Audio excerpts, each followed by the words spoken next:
እግዚአብሔር እንደሆነ ብቻ ነው የምታውቀው። እነ ሶቅራጥስ እና አርስቶትል እውነት ምንድነው እያሉ ዝቅጥ የለም እውነት እግዚአብሔር ስለሆነ ተፈላስፋ ታገኙ።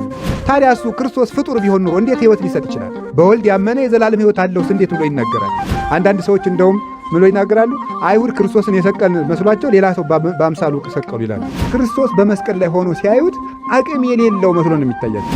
30 ዓመት ያልሞላ ሰውዬ ደግሞ አብርሃምን አየው ትላለ አሉት። ደግሞ ጭራሽ የባስ ብሎ ምን አላቸው? አብርሃም ሳይወለድ እኔ ያለሁ አላቸው። በእውቀት አቅም የሌለው ሰው ማሸነፊያው ምንድን ነው? ዱላ።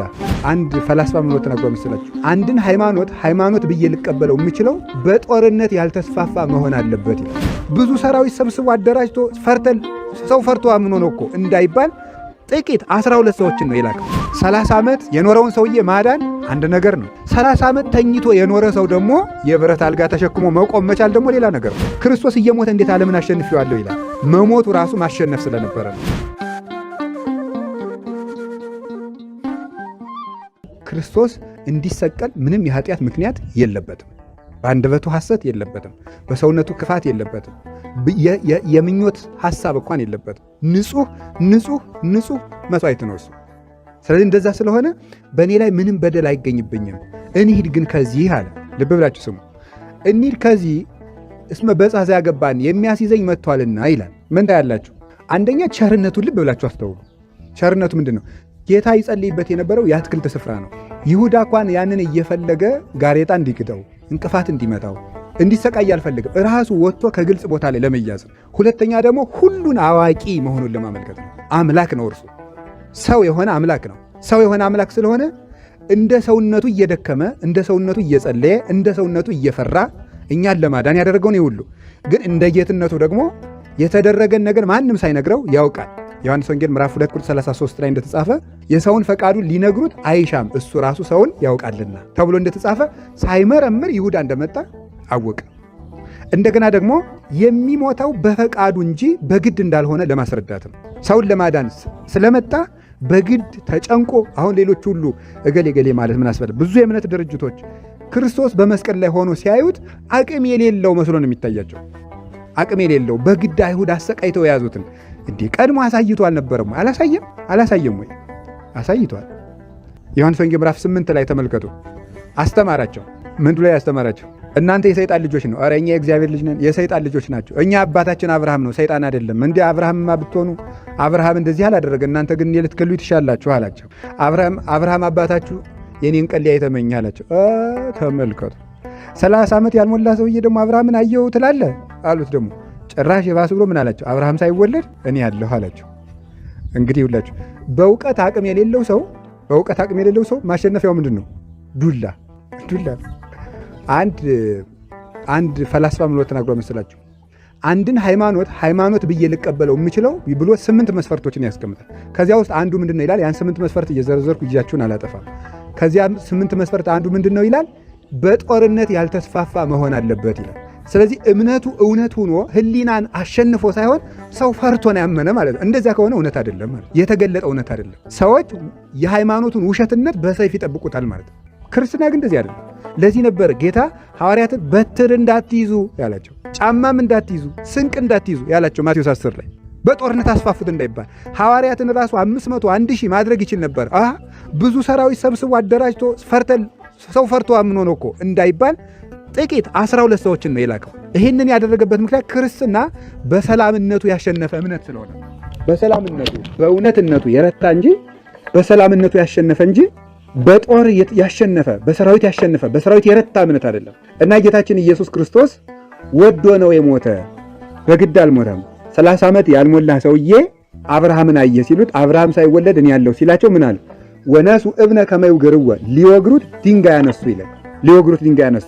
ጌታችን ኢየሱስ ክርስቶስም በመካከላቸው ተሰውሮ አልፎ ሄደ ይላል። ልብ ብላችሁ ስሙ። መያዝ አልቻሉም፣ ሊይዙት ፈለጉ፣ በመካከላቸው አልፎ ሄደ። ብርሃን ነው እሱ እኮ ለዚህ ነው ዮሐንስ 8:12 እኔ ዓለም ብርሃን ነኝ ያለ። ብርሃንን በበር ዘግታ አታስቀረው፣ በዓለም ሁሉ ነው የሚኖር። ክርስቶስን ይዞ ማስቀረት አይቻልም። እንኳን ጥቂት ሰዎች አይሁዳውያን ይቅርና ሞት ይዘው ዘንድ አልቻለም ተብሎ አይደል የተጻፈው?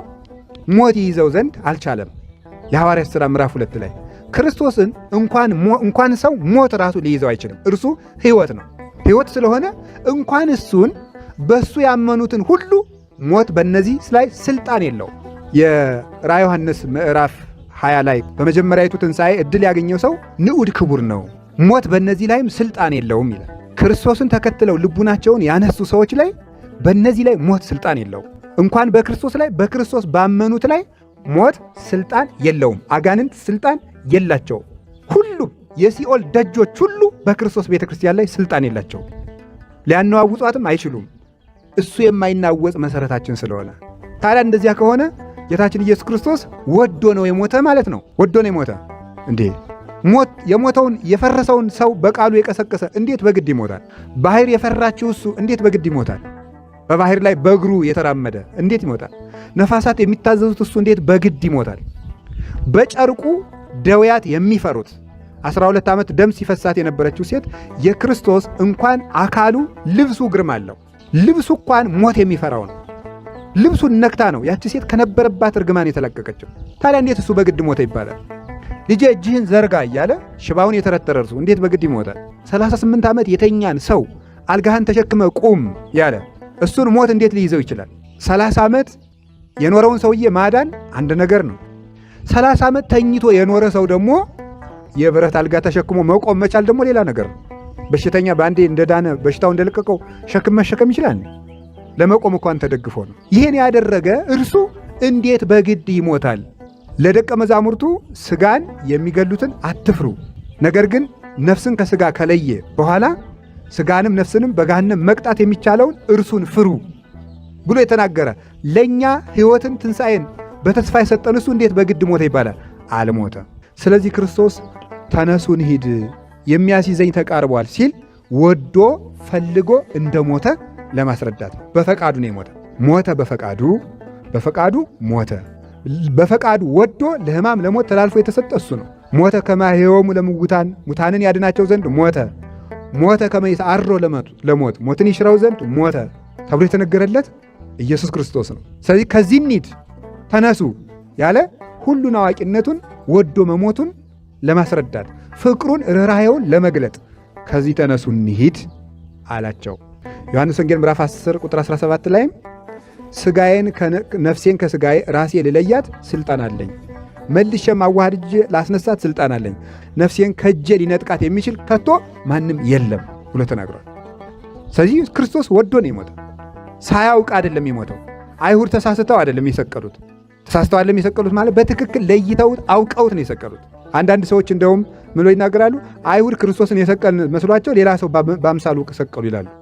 በፍጹም በማያሳስት ምልክት ነግሮቸው እኔ የምስመው ነው ክርስቶስ ብሎ ተናግሮ እሱ ደግሞ እንደማይሸሽ አስቀድሞ እነሆ ወደ ኢየሩሳሌም እንወጣለን፣ የሰው ልጅንም ይይዙታል፣ ይሰቅሉታል፣ በሦስተኛው ቀን ይነሳል ብሎ ራሱ ተናግሯል።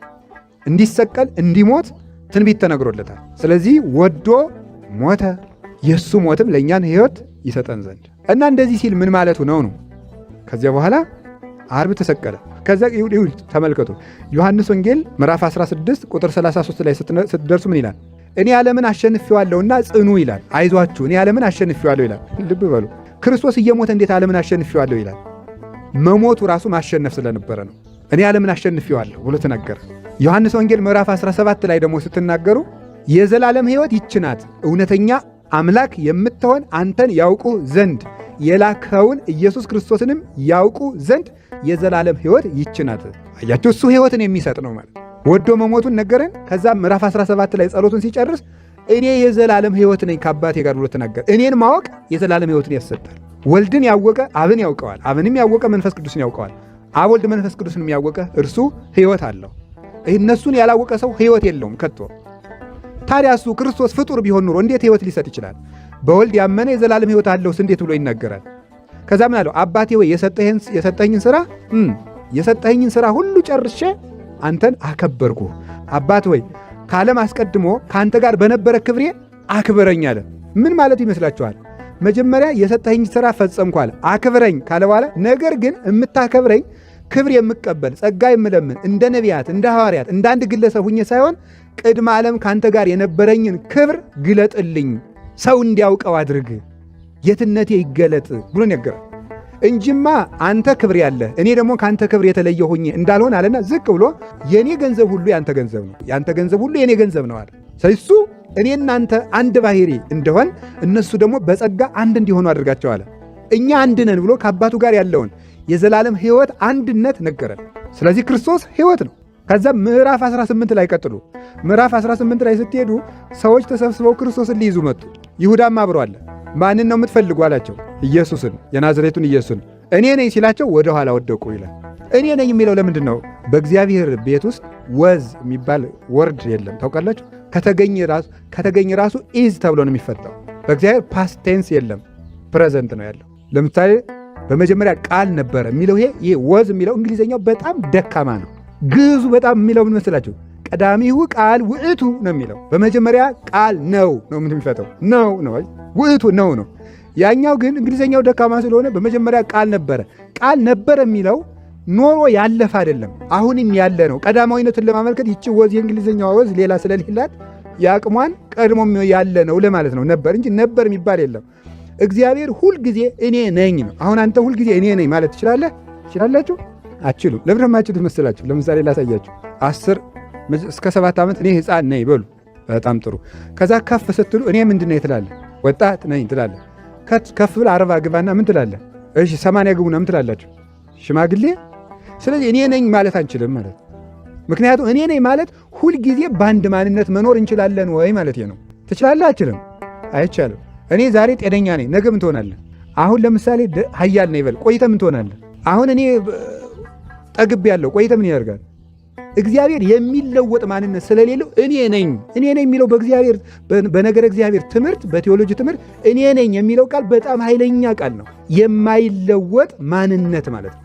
የማይለወጥ ክርስቶስ ለምሳሌ እውነት ይባላል። እውነት ማለት ምን ማለት ይመስላችኋል? ትርጉሙ እውነት ማለት የማይለወጥ ማለት ነው። የማይለወጥ ማለት የእውነት ትርጉሙ ይሄ ነው። አፍላጦን ወይም ፕሉቶ ወይም ፕሌቶን በሉት እንዳነባባቸው እነ ሶቅራጥስ እና አርስቶትል እውነት ምንድን ነው እያሉ ዝክት ሲሉ የለም ጌታ እውነት እግዚአብሔር ስለሆነ ተፈላስፋ አታገኘው። ጌታ ለጲላጦስ ስለ እውነት ልመሰክር መጥቻለሁ አለው። ጲላጦስ ብድግ አደረገና እውነት ምንድን ነው አለው። ጌታ ዝም አለው። ምን ማለት ይመስላችኋል? እውነትማ እኔ ነኝ፣ እኔንም እየሰቀልከኝ ነው እያለው ዝም ያለው። እውነትማ እኔ ነኝ እያለው ነበር። እግዚአብሔር እውነት ነው። ለዛ ክርስቶስ እውነት ነኝ፣ መንገድ ነኝ፣ ሕይወት ነኝ ሲል እግዚአብሔር ነኝ እያለ ነው። ፍጡር እውነት አይባልም። እውነት የሚባል ስም አይሰጠውም። ፍጡር አምላክ ብቻ ነው። ለሙሴ እግዚአብሔር ምንድን ነው የነገረው? እኔ ነኝ። አያችሁ፣ እኔ ነኝ። ዘሃሎ ማን ላከኝ ልበል ሲለው እኔ ያለና ምንድን ነኝ ያለው? የሚኖር ነኝ። አልፋ ኦሜጋ ማለት ነው። መጀመሪያውና መጨረሻው ያለና የሚኖር ነው እንጂ የነበረና የሚኖር አይደለም። ያለና የሚኖር ነኝ ያለው እኔ ነኝ። ጌታ በባህር ላይ እየተራመደ ሲመጣ ሐዋርያት በማይበል ውስጡ ነው እየተንጓለሉ ሳሉ ማይበሩ እያሰቃያቸው ሳለ ጌታ በእግሩ እየተራመደ መጣ። በእግሩ እየተራመደ ሲመጣ ምንድን ያላቸው ይመስላችኋል? አይዟችሁ እኔ ነኝ። እስኪ በሉ አይዟችሁ። ምንድን ያላቸው? እኔ ነኝ። እንድታሰምሩባት እኔ ነኝ ለክርስቶስ ዝም ብሎ ቃል እንዳይመስላችሁ። የዚህ ባህር ጌታ ማንኝ እያላቸው ነው። ምክንያቱም ማይበሉ እያወካቸው እያለ እነሱ የፈሩ ሲጀመር ውሃውን ነው እንጂ እሱን አለም የፈሩት። ማይበሉ እያወካቸው እያለ እኔ ነኝ ማለት ነው። ይሄ ይለወጣል። መርከቡም ይለወጣል። የእናንተ አካልም ይለወጣል። እማልለወጥ እረኛችሁ ግን ማንኝ እያላቸው ነው? እኔ ነኝ። ሌላ ጊዜ በመርከብ ተሳፍረው እየሄዱ እያለ ማይበሉ መርከቢቱን እስኪያሰጥማት ድረስ እሱ ተኝቷል። ተነስቶ ኧረ እባክህ አድነን ብለው ቀሰቀሱት። ተነስቶ እናንተ እምነት የጎደላችሁ ስለምን ትፈራላችሁ? ይሄ ምን ማለት ነው? ለምን ይመስላችኋል? ይሄ ቃል ገብቷቸው ጋር እናንተ እምነት የጎደላችሁ ስለምን ትፈራላችሁ የሚላቸው ለምንድን ነው? ማይበሉን ሊሰጥም እየገነፈለ ነው። መርከቢቱ ልትሰጥም ነው። እምነት የጎደላችሁ ምን ማለት ነው? እየጠፋን ለምዶ ማንፈራው ብትለው ከሱ ጋር እያለን አንጠፋም አትሉም ወይ ነው። ከሱ ጋር እያለን አንጠፋም አትሉም ወይ? እኔ እንደሆንኩ አታውቁም ወይ? ከዛ አይሁድን ደግሞ ምንድን ያላቸው? እኔ እንደሆንኩ ባታምኑ ትጠፋላችሁ። በጣም ነው የሚገርመኝ። እኔ እንደሆንኩ ባታምኑ በኃጢአታችሁ ትሞታላችሁ አላቸው። ምን እንደሆንኩ ባታምኑ ያላቸው ወገኖች? እኔ እንደሆንኩ ባታምኑ ምንድን ነው? እኔ እንደሆንኩ ያዙልኝ። የናዝሬት ሰው እንደሆነ ያውቃሉ አያውቁም? እሺ የድንግል ማርያም ልጅ እንደሆነ ያውቃሉ አያውቁም? የሀገራቸው ሰው እንደሆነ ያውቃሉ አያውቁም? የ30 ዓመት ወጣት እንደሆነ ያውቃሉ አያውቁም? እና እኔ እንደሆንኩ ባታምኑ ምን ማለት ይመስላችኋል? አምላክ እንደሆንኩ ባታምኑ ማለት ነው። እኔ የምትለው ቃል ለእግዚአብሔር አንተ ነህ ነው። አንተ እኛ ነህ አንባልም፣ እሱ ነው። አንተ ግን ያው አንተ ነህ። ምን ማለት ነው? እግዚአብሔር ማለት ምን ማለት ይመስላችኋል? እግዚአብሔር ማለት ነው። እግዚአብሔር ማለት ምን ማለት ነው? እግዚአብሔር ምናልባት አሁን ይህን ቃሉን መተርጎም ይቻላል በስነ መለኮት ትምህርት አባቶች ያስተማሩት። ግን የመጨረሻው ስለ እግዚአብሔር የምታውቀው እውቀት እግዚአብሔር እንደሆነ ብቻ ነው የምታውቀው። ራሱ እግዚአብሔርን እንደሚያውቅ ብቻ ታውቃለህ እንጂ ስለ እግዚአብሔር አውቆ የጨረሰ ፍጡር አልነበረም፣ የለም፣ ሊኖርም አይችልም። ይህን ነበር ያስረዳቸው። ስለዚህ ጌታችን ኢየሱስ ክርስቶስ እኔ ካንተ ጋር አንድ ነኝ ብሎ ነገረን። ከዛ እኔ ነኝ ሲላቸው እንዳትረሱ፣ ሊይዙት ጎመድ ይዘው ሲመጡ እኔ ነኝ ሲላቸው ይቺ እኔ ነኝ የምትለው ቃል ምን አድርገቻቸው? እንግዲህ እኮ ሰውየውን አይተውታል። ሊይዙት ነው እኮ የመጡ አያዩት ነው። የጨመረው ነገር የለም። ሰራዊቱ ከተፋሉም አልተባለም፣ ዱላም አልያዘም። የጨመረው ነገር የለም። ምን አባታችሁ ነው ልትይዙኝ የመጣችሁም አላለ። ዝም ብሎ ምንድን ነው ያለው? እኔ ነኝ ስላቸው ጣለ። የክርስቶስ እኔነት ሞትን የሚያስፈራ፣ አጋንንትን የሚያስፈራ፣ መቃብርን የሚረታ፣ ሲኦልን የሚበዘብዝ፣ የሞት ደጆችን ሁሉ የሚሰባብር ሕይወት የሆነ እኔነት ነው የእግዚአብሔር ማንነቱ። የክርስቶስ ማንነት እንደዚያ ነው። ለዚህ ነው ቅዱስ ጳውሎስ የባሪያን መልክ ይዞ መጣ፣ ጌትነቱን እንደ መቀማት እንኳን አልቆጠረውም ብሎ የተናገረ። የባሪያን መልክ ይዞ መጣ፣ ግን ጌትነቱን እንደ መቀማት አልቆጠረውም። በባሪያ መልክ ይታያል፣ ግን ንጉሥ ነው። ሰማይና ምድር ሁሉ ጌትነቱን ሲያመሰግኑ ዋሉ። ይሄ አምላክ በዕለተ ዓርብ ተሰቀለ።